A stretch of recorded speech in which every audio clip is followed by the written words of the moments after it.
नमस्कार, मैं doctor Rakesh research प्रश्न में आपका स्वागत करता हूं। आज उपस्थित हूं एक नए विषय के साथ, राहु केतु। राहु केतु के फल कथन संख्या 1। इसमें हम आपको जो है राहु केतु के विषय में बताएंगे कि राहु केतु दशाओं में या अपनी प्रकृति के अनुसार कैसे फल करते हैं। हमने देखा है, हमारे पास तो सबसे पहले इसका जो है रिक्वेस्ट आया कि इसके बारे में मैं बताऊं कि राहु केतु किस प्रकार फल करते हैं। तो इसी विषय को हमने सोचा और हमने और लोगों का जब अध्ययन किया और बुकों का में भी अध्ययन किया और लोगों के फल कथन कहते हुए सुना, तो सबसे ज़्यादा जो है हमें कन्फ्यूजन यही लगा कि राहु केतु में अभी भी लोग बहुत कन्फ्यूज्ड हैं। चलते वो सही नियमों से हैं, लेकिन कहीं न कहीं अपने मन की परिकल्पना उसमें जोड़ देते हैं, अपने अनुभव और वो अनुभव जोड़ देते हैं। केवल 2-4 पत्रिकाओं का देखे हुए पत्रिकाओं पे नियम बनाते हैं, उसी नियम को मान लेते हैं। ऐसा नहीं है। जब तक जो है 200, 300, 500 तक पत्रिकाओं पे इनके किसी नियम की जो है अध्ययन ना किया जाए तो उसको कंसीडर नहीं करना चाहिए। 5, 6, 10 पत्रिकाओं पे कंसीडर करना यह सही नहीं है। और आपकी पद्धति क्या है, आपकी रिसर्च की पद्धति क्या है, यह भी क्लियर नहीं है। आप रिसर्च कैसे करते हैं, रिसर्च करने का क्या ढंग है, कैसे रिजल्ट आता है, इसको भी जानना चाहिए लोगों को। ऐसे नियम नहीं बनाने चाहिए। तो हमने सबसे अनुभव किया कि ज्योतिषी भी थोड़ा कंफ्यूज हैं, जो साधारण लोग हैं वो भी कंफ्यूज हैं कि राहु केतु कैसे फल करेंगे, क्या फल कर रहे हैं, उनकी प्रकृति क्या है।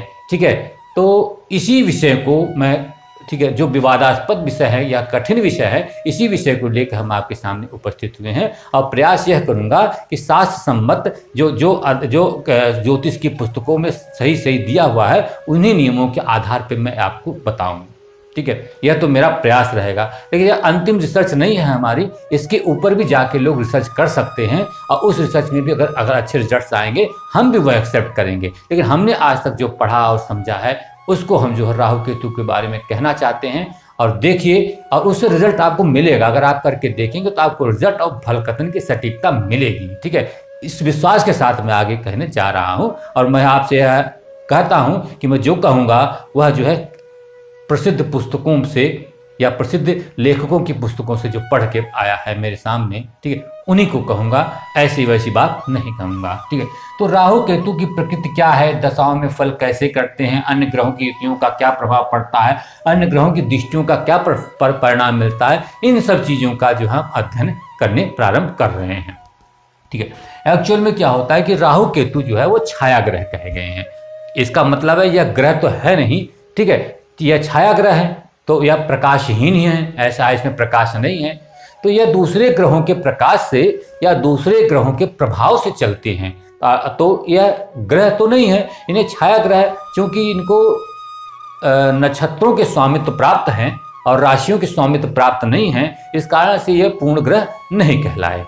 लेकिन जब नक्षत्रों के इनको जो है स्वामित्व प्राप्त है तो हमारे ऊपर दशाओं में प्रभाव डालते हैं। ऐसा अनुभव के आधार पर, प्रैक्टिकल के आधार पे देखा गया है। तो इसका मतलब है कि हमें इनको कंसीडर करना पड़ेगा, हमको इन पे व्याख्या करनी पड़ेगी। तो हम यह कह रहे हैं कि राहु केतु जो होते हैं वह क्या होते हैं, छाया ग्रह हैं, इनका कोई भौतिक अस्तित्व नहीं है, यह प्रकाशहीन होते हैं। राहु को सिर और केतु को राहु को जो है सिर और केतु को जो है शरीर कहा गया है।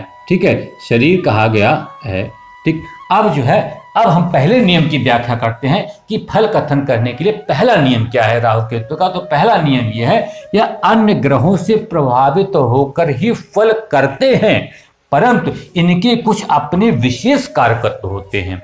जो राहु और केतु के विशेष कारकत्व होते हैं, उनको हमें मिला के फल कथन कहना होता है। पहला नियम क्या है, पहला नियम नोट करिए। पहला नियम है कि राहु और केतु अन्य ग्रहों से प्रभावित होकर फल करते हैं और यह फल अपने कुछ विशेष नियम और अपने कुछ विशेष कारकत्वों के आधार पे करते हैं। अर्थात उनके जो विशेष कारकत्व, उनके साथ उसको जो है सामंजस्य बैठाना पड़ता है, उनको मिश्रित करके फल कथन कहना चाहिए। तो हमको सबसे पहले इनको जो विशेष कारकत्व हैं उनको समझना पड़ेगा। तो राहु के जो विशेष कारकत्व हैं क्या है कि योजना बनाता है। ऐसा जातक जो होता है वह योजना बनाता है, फिर नई योजना बनाता है, योजना गलत ढंग के लिए बना सकता है, सही तरीके का भी बना सकता है। लेकिन ऐसे जातक में, ठीक है, जो उसकी दशा अंतशा राहु की चले, उसके दिमाग में कोई ना कोई योजना चलती रहती है। ये आप करके देखें, प्रैक्टिकली मिलता है। आप, ठीक है, आप किसी को भी कहेंगे महादशा चल रही, राहु की, आपके मन में बहुत सारी योजनाएं चल रही, ये सिद्ध है। इसी प्रकार उसके अंदर असामाजिकता आता है, वह समाज से दूर नहीं होता है, लेकिन असामाजिकता आता है, वह असामाजिक कार्य करता है, समाज में रह के, समाज में छुप के, ठीक है, कार्य करता है। वह स्थिर नहीं होता है, ठीक है, वह स्थिर नहीं होता है, और वह झूठ की प्रवृत्ति होती है। झूठ कैसी कि वह पूरी तरीके से झूठ नहीं बोलता है, वह आधा झूठ बोलता है, मर्मभेदी वाक्य बोल सकता है, या आधा सच और बहुत हल्का ट्विस्ट झूठ बोलेगा, जिससे बातों में चतुरता आएगी और कार्य उसको बनेंगे, या बिगड़ भी सकते हैं। वो तो अन्य प्रभाव को देख के कहते हैं। मीन्स वह सफेद झूठ न बोल के वह चतुर झूठ बोलता है, चतुरता वाली झूठ बोलता है। और जो असामाजिकता है, इसको जो समाज से दूर रहने की है, वह असामाजिक कार्य करता है, इसलिए वह असामाजिक कहलाता है। वह समाज में ही रहता है, समाज को, ठीक है, में ही खोजता रहता है हर चीज को।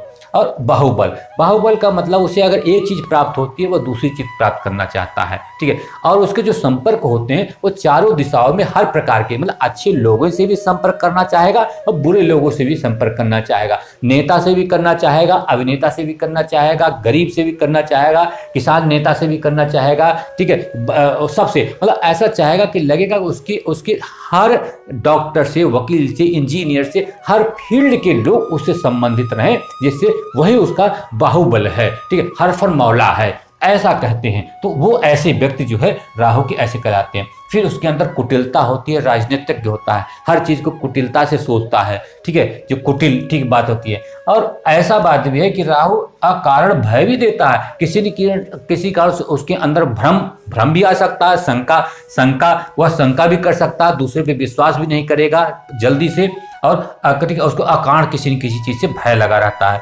और एक दिमागी फितूर भी ऐसे लोगों के अंदर बहुत होता है, ठीक है। क्यों? क्योंकि यह जो है सिर है, जब किसी का सिर है और शरीर ना रहे तो दिमागी कोई ना कोई उसका मन बेचैन रहता है, ठीक है। इस कारण से कहीं न कहीं दिमागी फितूर होगा, कोई न कोई इसके अंदर दिमागी फितूर होगा। जब भी महादशाएं चलेंगी, आप ये फल कथन आंख मूंद के कहेंगे, राहु पे सिद्ध होता है, ठीक।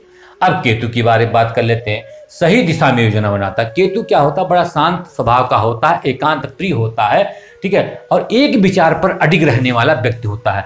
सही दिशा में योजना बनाता है। झंडे का मतलब होता है एक झंडा, एक विचार, उन्नति का, ठीक है, कारक। तो उन्नति की ओर बढ़ता है, लेकिन एक विचार के पे वो अडिग रहता है। एक पार्टी में है तो एक ही पार्टी में रहेगा जीवन भर, भले उसको कहीं भी जो है वो फायदा ना मिले, नुकसान मिले, लेकिन जीवन भर वह एक ही मत पे पड़ा रहता है, जिसका केतु बहुत अच्छा होता है और अच्छी जगह बैठा होता है, बली होता है, ठीक है।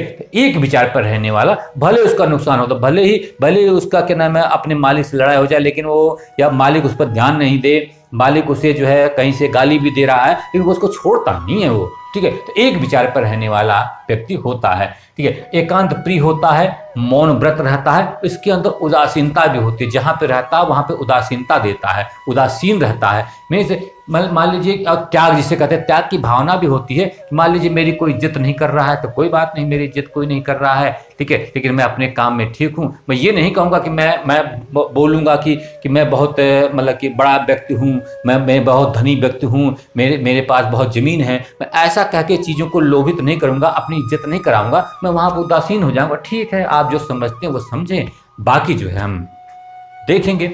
ये इनकी जो है मूल प्रकृति होती है, लेकिन जब दूसरे ग्रहों के प्रभाव में आते हैं तो ये प्रकृतियां थोड़ी सी चेंज हो जाएंगी। ये बात हम बाद में करेंगे, ठीक है। ये महामारी के भी कारक होते हैं, यह मोक्ष के कारक भी होते हैं, कुल उन्नति के कारक भी होते हैं, ठीक है। पहले तो कुल का थोड़ा सा दिक्कत करेंगे, ठीक है, लेकिन बाद में जो है कुल की उन्नति भी कर सकते हैं। और हर प्रकार के ऐश्वर्य, जैसे मान लीजिए कि कोई व्यक्ति है, कोई जो है आध्यात्मिक पुरुष है, जो बाबा है, उसके पास क्या नाम है, गाड़ी है, भूमि है, साम्राज्य है, ठीक है, नेता नगरी भी है, सब लोग जानते भी, हर प्रकार का ऐश्वर्य है, ठीक है। बहुत उसके अंदर बल, क्षमता, ताकत, हर तरीके की ताकत, ठीक है, बाबा के अंदर सारी चीजें हो जाती हैं, क्योंकि उनके संपर्क सबसे हो जाते हैं। तो ऐसा, मतलब ये एक उदाहरण है, मैं नहीं कहता हूँ कि हर व्यक्ति और ऐसा है, ठीक है, क्षमा करें, हम हर किसी पे क्लेम नहीं कर रहे हैं, लेकिन हम समझाने के लिए बात कर रहे हैं कि हर प्रकार के ऐश्वर्य का मतलब क्या है, ठीक है। किसी के पास भी हो सकता है हर प्रकार का ऐश्वर्य, ठीक।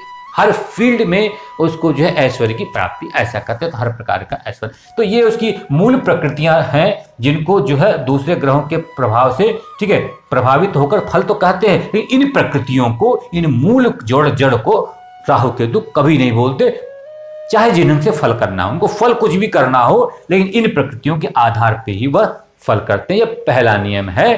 पहला नियम क्या है कि राहु केतु के कुछ जो मौलिक प्रकृति होते हैं वह हमेशा फल कथन में वह शामिल करना ही चाहिए। तो आज के एपिसोड में इतना ही। नेक्स्ट एपिसोड में दूसरे नियम को लेकर आपके सामने उपस्थित होंगे। तब तक के लिए हमें आज्ञा दीजिए। धन्यवाद।